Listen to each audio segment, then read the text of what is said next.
So people getting vaccinated will return us to normal life? Well, here's a news flash. People who are getting vaccinated are still required to wear masks. And as is the case in Virginia's Fairfax County, teachers are being vaccinated, but schools are still not 100% back in session. This week, schools are now opening for 4 days per week for children with the greatest learning challenges. Others will have to wait till April 20th to have the opportunity to move from 2 to 4 days per week. And still others will remain in virtual classrooms for the rest of the school year. Joining us now with his reaction is National Director of Research for the American Federation for Children, Corey DeAngelis. Now, Corey, I know this issue is so near and dear to your heart. We've been into this. Schools have been closed in many cases for over a year. Some people are talking we're not going to get back till the fall. Do you really think vaccinations are going to change the game, or is this just now the new normal? Well, look, the teachers unions in the public school sector have been kicking the can down the road every step of the way and moving the goalposts at this point out of the stadium. And look, at the private schools all across the country over the past year have been fighting to reopen, whereas the teachers unions have been fighting to remain closed. And I think the difference there is one of incentives.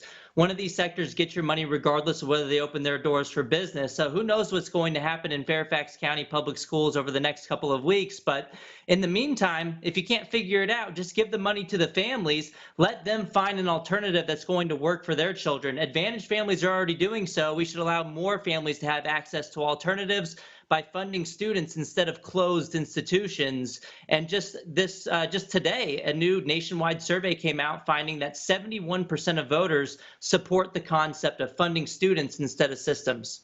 President Trump really fought for that during his time in office, to tie the funding again to the kids and the families and not the schools. But the hypocrisy on this issue, I don't think anybody really understands the fact that in San Diego, the San Diego Unified School District, their teachers are actually volunteering their time to go down to the convention center to teach migrant kids where COVID rates are almost near 10%, and yet San Diego schools are closed. So is this really about the teachers unions just wanting some list of demands met before they return to teaching their normal classrooms, but they're fine with changing the rules for everybody else? Well, the hypocrisy shows us that this isn't really about the science or even about the funding. And there's been 5 studies that have linked the strength of teachers unions to the reopening of schools, or the lack thereof reopening of schools.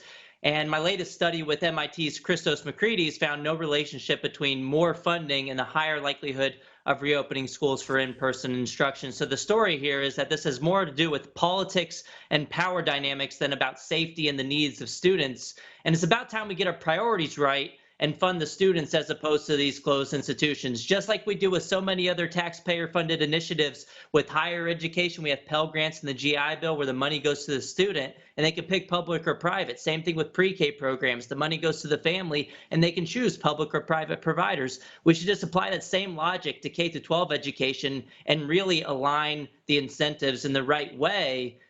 If the money follows the child, the public schools will have a very meaningful incentive to do the right thing and cater to their needs. Well, real quick, I want to get your opinion on how this is affecting private schools, because there was a report out today that 6 Catholic schools in Los Angeles are going to have to shutter their doors simply because, first of all, of course, the families can't afford it anymore because of COVID. But again, it's been closing and opening, or just 100% virtually online. So how have you seen this impact not just public schools, but private schools really being able to hold on to their kids and, without having to close their doors for who knows how much longer we're going to have to live through this?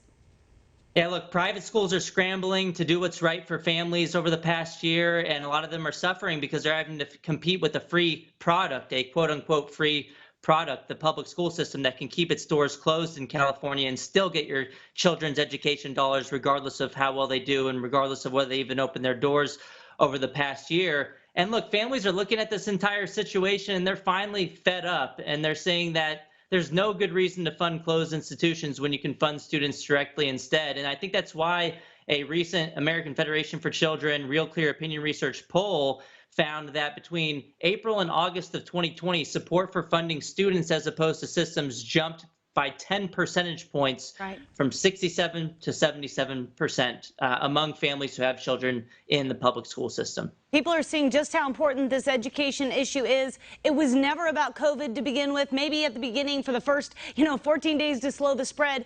But now we realize, you know what? It really was about the teachers' unions, and people want choice in their education. So thank you for what you're doing to shed light on this issue, fighting for the families, because they really don't have a voice in Washington right now, but you're being that voice. So thanks for the work that you're doing, and God bless you. Thank you so much for having me. And still to come on The Real Story.